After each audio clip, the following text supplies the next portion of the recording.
Hey guys, what's up? So in this quick video, I'm going to show you how you can get this Wes Anderson filter on Instagram. So this is the filter. To get this filter on Instagram, visit the creator profile.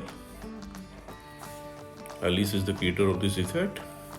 Okay, go to our effect gallery. This is the filter, Wes Anderson. Tap on it. Okay, you will see this preview. From here, you can save it to your Instagram camera tray and you can tap on try to try the filter.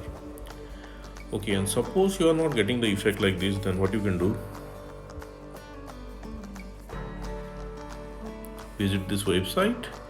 Link to this website I'll give you in the description box below. So here in this website you will see link to the filter. Just tap on the link and open it with Instagram. Okay, and that's it, you got the filter. So that's it guys. Likewise, you can get this effect on Instagram. So thanks for watching the video guys. See you in the next video.